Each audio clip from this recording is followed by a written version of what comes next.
नमस्कार दोस्तों, नॉलेज मंडली में आप सभी का स्वागत है। आपकी तैयारी को आगे बढ़ाते हुए एनईपी पर आधारित काका सीरीज पार्ट 8 हम करने वाले हैं। और आपको पता है कि नॉलेज मंडली ने चक्रवाती प्लान के तहत आपके सारे सिलेबस को, जैसे कि सर्विस रूल्स है, एकेडमिक पार्ट और पेपर का जनरल पार्ट है, वो भी घेरा जा रहा है। साथियों, मैं आपको बताना चाहता हूं कि नॉलेज मंडली का टारगेट है कि लगभग 10,000 एमसीक्यू आपके सिलेबस से रिलेटेड है चैनल पर अपलोड कर दिए जाए। और ये सभी क्वेश्चंस है आपके लिए बहुत ही इंपॉर्टेंट होंगे, जैसे कि principal, vice principal, PGT, TGT, PRT, librarian, AC और दूसरे डिपार्टमेंटल एग्जामिनेशंस के लिए। तो साथियों, देखते हैं नेशनल एजुकेशन पॉलिसी मतलब कि एनईपी 2020 पर बेस्ड क्वेश्चन सीरीज काका सीरीज पार्ट 8 का पहला question. 141 the volume of Sanskrit language is more than which two languages.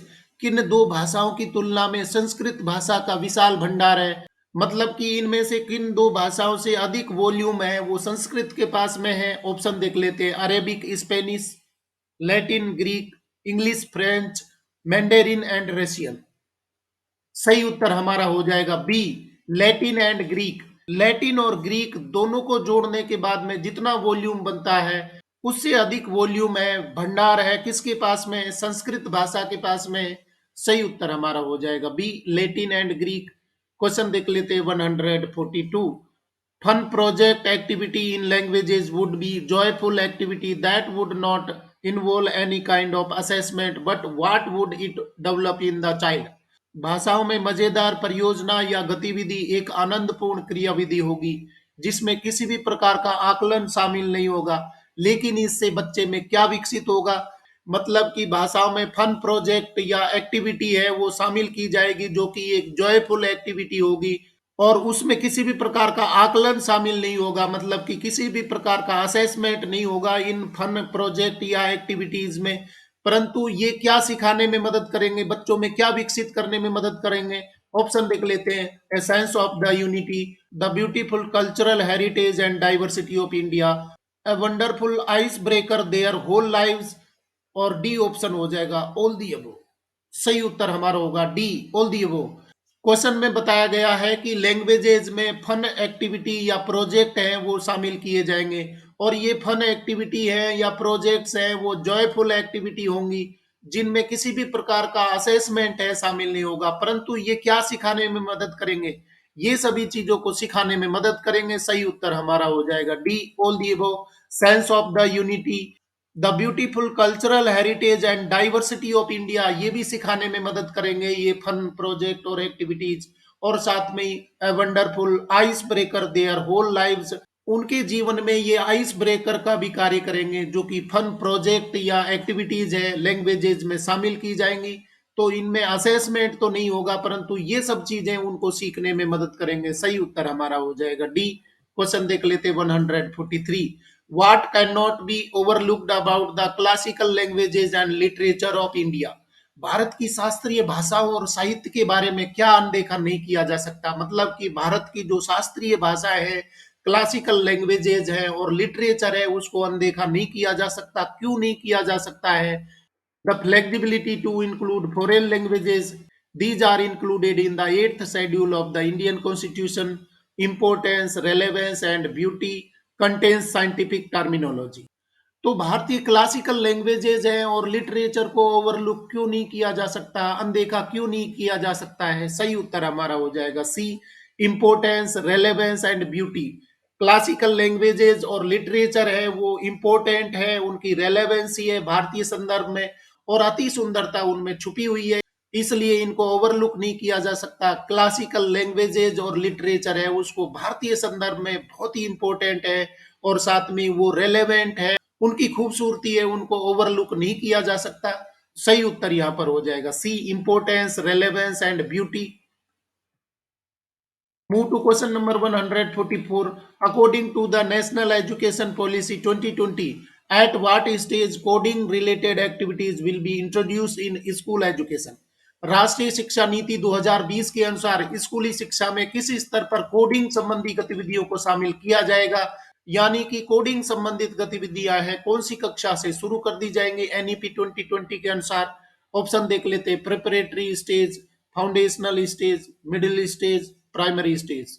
सही उत्तर हो जाएगा हमारा सी, मिडिल स्टेज। एनईपी 2020 में ये बताया गया है कि कोडिंग रिलेटेड एक्टिविटीज है बच्चों को सिखाना शुरू कर दिया जाएगा। कब से सिखाना शुरू कर दिया जाएगा? मिडिल स्टेज से सिखाना शुरू कर दिया जाएगा। सही उत्तर हमारा हो जाएगा सी, मिडिल स्टेज। क्वेश्चन देख लेते हैं 145। What do you understand by Sanskrit knowledge system? Sanskrit ज्ञान प्रणाली से आप क्या समझते हैं? It contains vast treasures of mathematics, philosophy, grammar, music, politics, medicine, architecture, metallurgy, drama, poetry, storytelling, etc. It is written by people of various religions as well as non-religious people. It has a wide range of socio-economic backgrounds over thousands of years. और D option है all the above. तो संस्कृत ज्ञान प्रणाली से आप क्या समझते हैं, क्या चीजें इसमें शामिल है? सही उत्तर हमारा हो जाएगा डी, सभी शामिल है। मतलब कि संस्कृत नॉलेज सिस्टम में, संस्कृत ज्ञान प्रणाली में क्या क्या चीजें शामिल है? It contains vast treasures of mathematics, philosophy, grammar, music, politics, medicine, architecture, metallurgy, drama, poetry और स्टोरी टेलिंग। ये सब चीजें हैं, भंडार है, बहुत बड़ा एक भंडार इसमें संग्रहित है संस्कृत नॉलेज सिस्टम में। और साथ में it is written by people of various religions as well as non religious people. मतलब कि धार्मिक लोग हैं और साथ में जो धार्मिकता से संबंधित नहीं रखते वो लोग भी इसको लिखते हैं, पढ़ते हैं, जानते हैं। और सी ऑप्शन में क्या बताया गया है? It has wide range of socio economic backgrounds over thousands of year.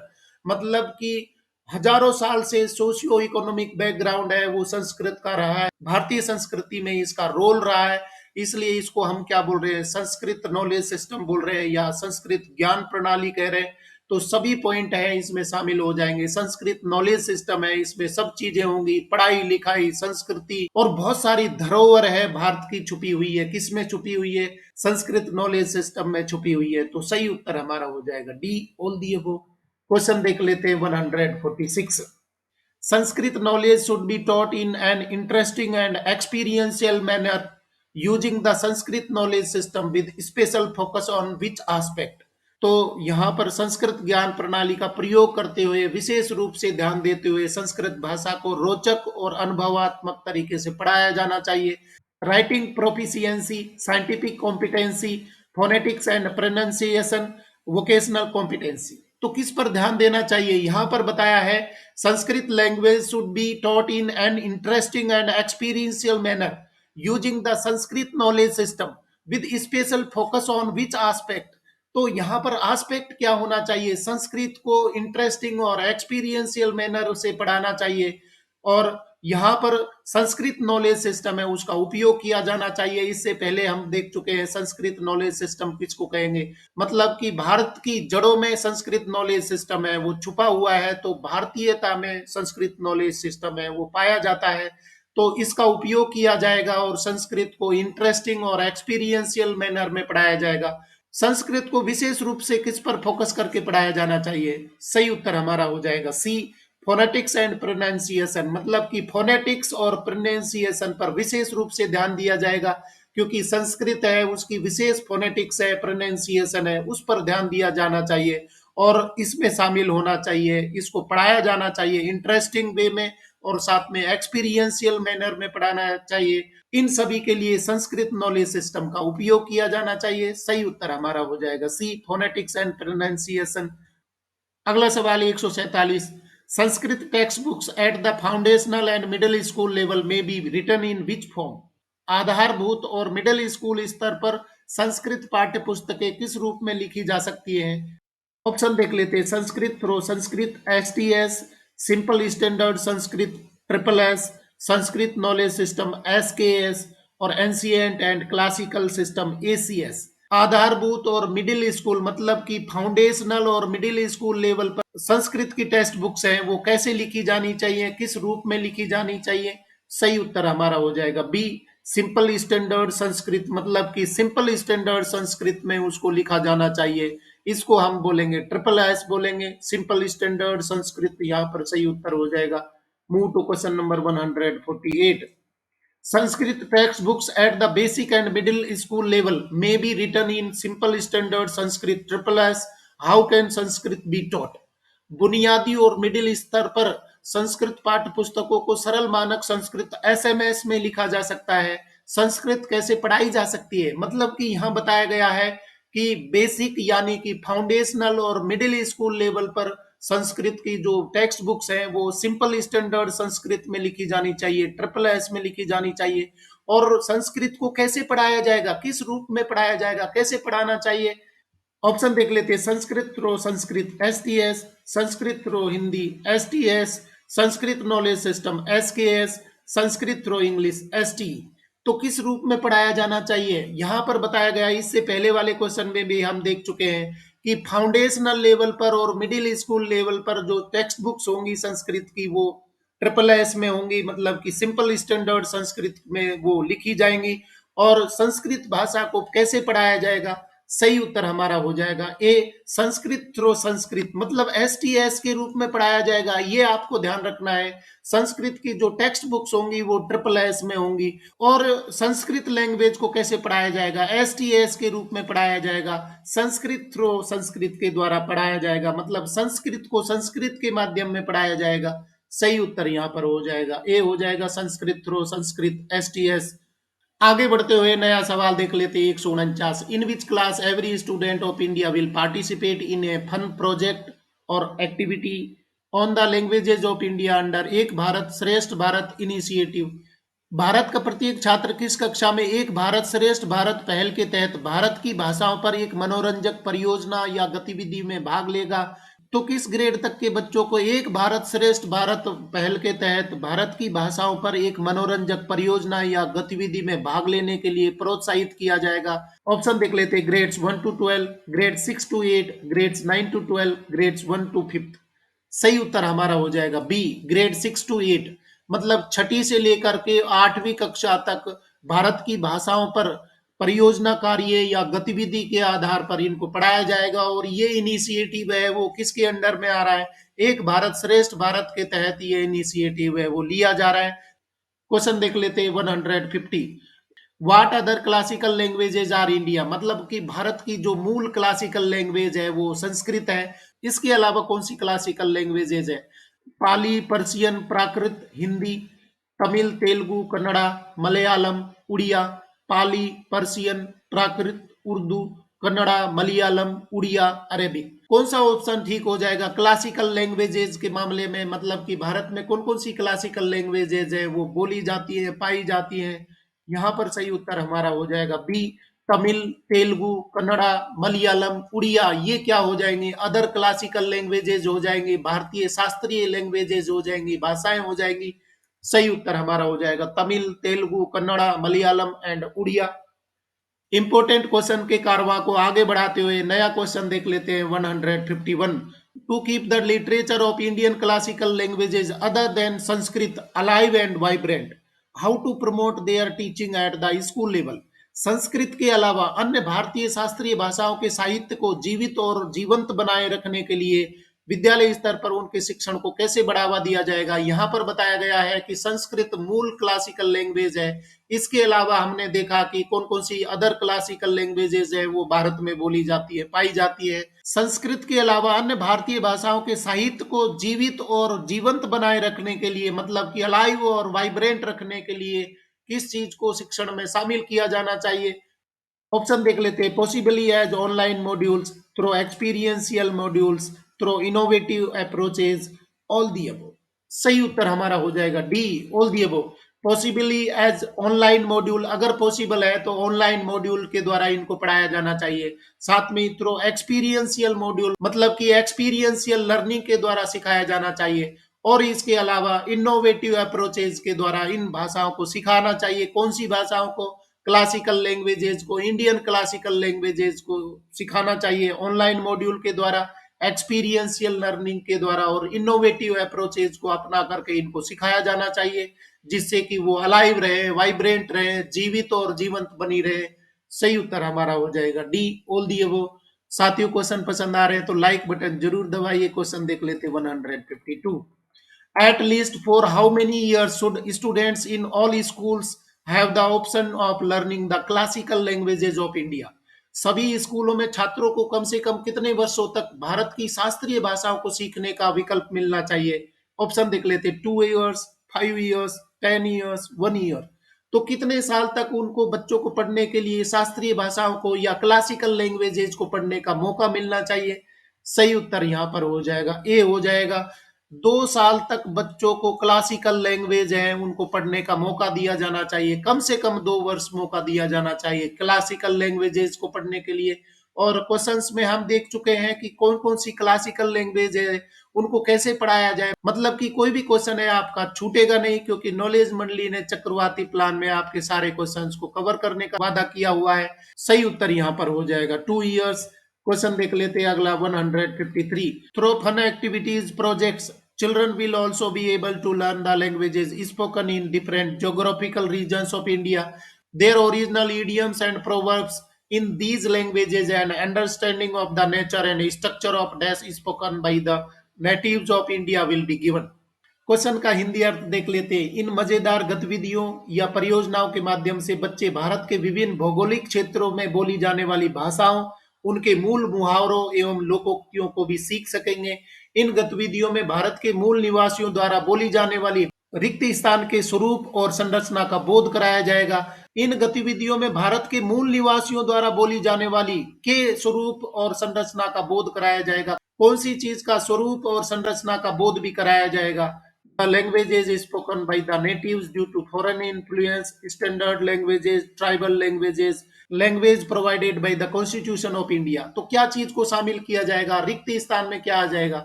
सही उत्तर हमारा हो जाएगा सी, ट्राइबल लैंग्वेजेज। यहां पर आ जाएगा ट्राइबल लैंग्वेजेज हैं उनको शामिल किया जाएगा, ट्राइबल लैंग्वेजेज हैं उनको सिखाया जाएगा। मैं क्वेश्चन को फिर से पढ़ के सुना रहा हूँ।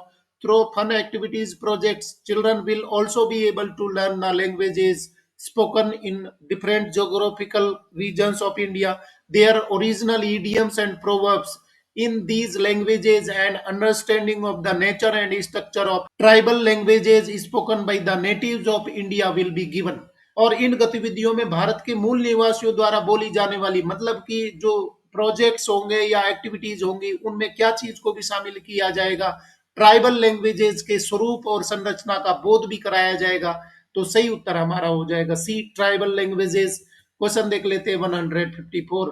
Up to what grade should students have the option to continue learning the classical languages of India in all schools? किस ग्रेड तक के छात्रों के पास सभी स्कूलों में भारत की शास्त्रीय भाषाओं को सीखना जारी रखने का विकल्प होना चाहिए? बहुत ही इंपॉर्टेंट क्वेश्चन है। मतलब कि यहाँ पर क्लासिकल लैंग्वेजेस में बहुत फोकस किया गया है। तो बच्चों के पास में क्या ऑप्शन होना चाहिए, क्या विकल्प होना चाहिए, कब तक उसको क्लासिकल लैंग्वेज है वो पढ़ने का अधिकार होगा, हक होगा?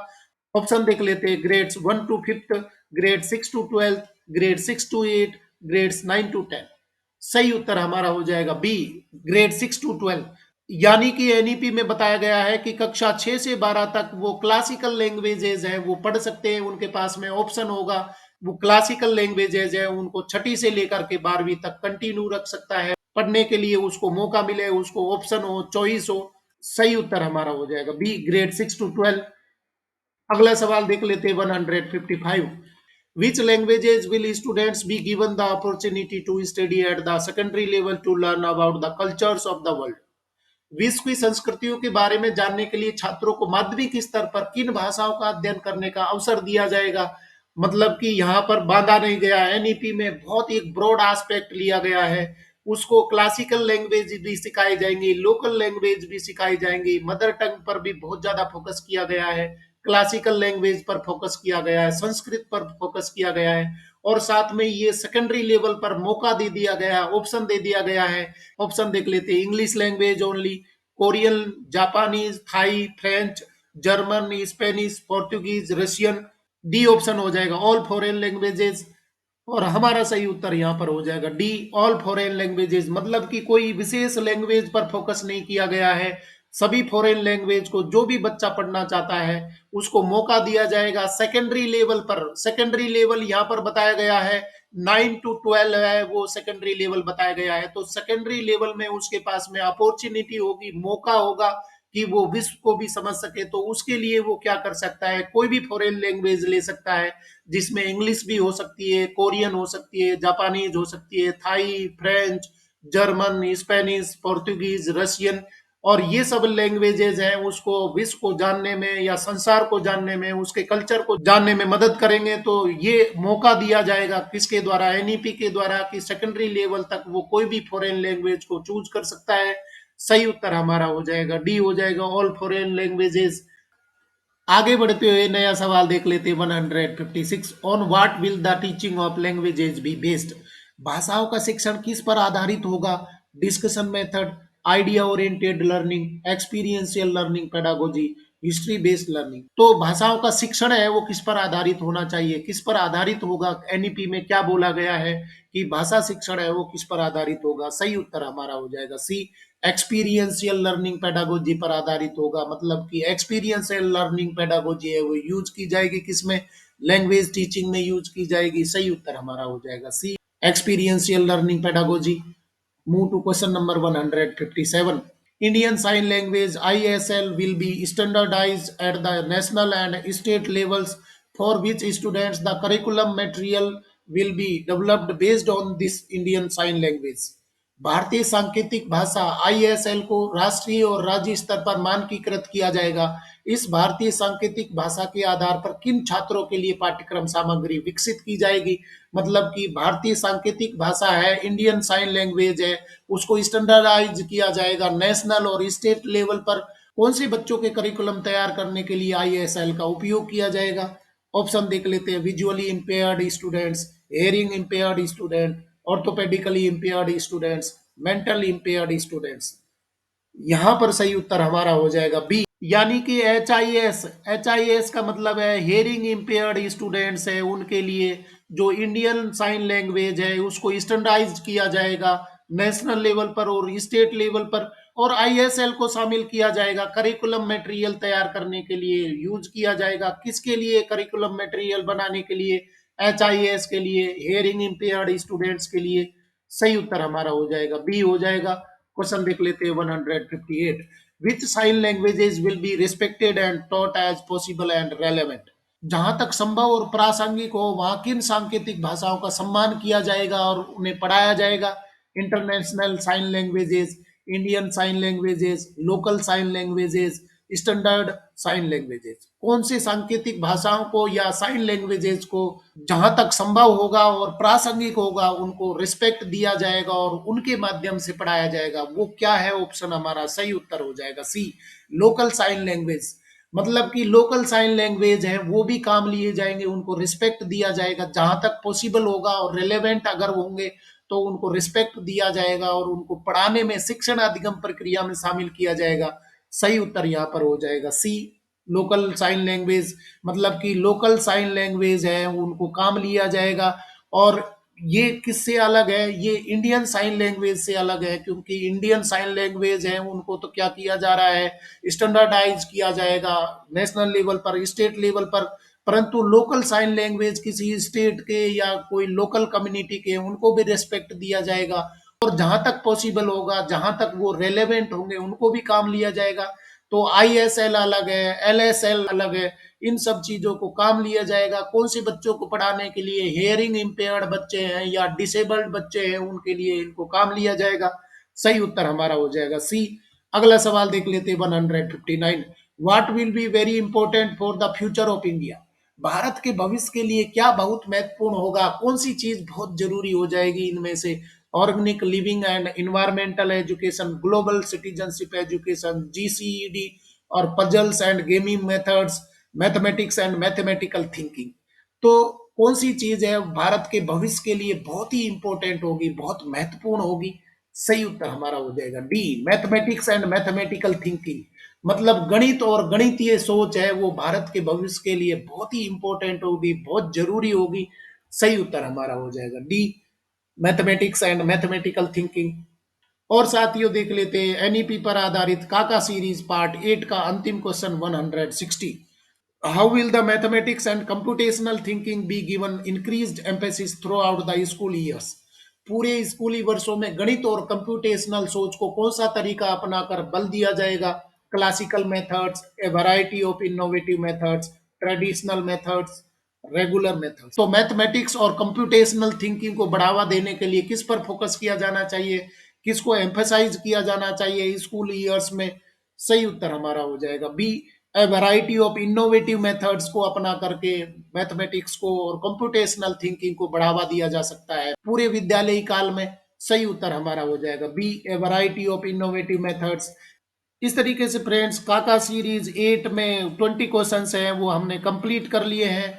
और आज के क्वेश्चंस हैं बहुत ही इंपॉर्टेंट थे क्योंकि ये इंडियन लैंग्वेजेस पर क्लासिकल लैंग्वेज संस्कृत क्या होती है, कैसे उसको पढ़ाया जाता है, ये सब चीजों को फोकस करके एनईपी पर बेस्ड क्वेश्चन मैं आपके लिए लेकर के आया। अभी तक हम 160 क्वेश्चन कंप्लीट कर चुके हैं। अगर आपने पहले वाले नहीं देखे हैं तो जरूर देखिए क्योंकि बहुत ही इंपॉर्टेंट सीरीज चल रही है काका सीरीज, जो कि एनईपी पर आने वाले कोई भी क्वेश्चन को बख्शेगी नहीं। साथियों अगर आप तैयारी करें KVS principal, vice principal, PGT, TGT, PRT, librarian, AC, साथ में सीटेट, रीट और इसी प्रकार के स्टेट बोर्ड के रिक्रूटमेंट के लिए भी ये क्वेश्चन से बहुत ही इंपॉर्टेंट साबित होंगे। डियर फ्रेंड्स, आज के क्वेश्चन पसंद आए तो लाइक शेयर करें और चैनल को सब्सक्राइब करना तो जरूरी है क्योंकि नॉलेज मंडली is the right choice. Thank you very much.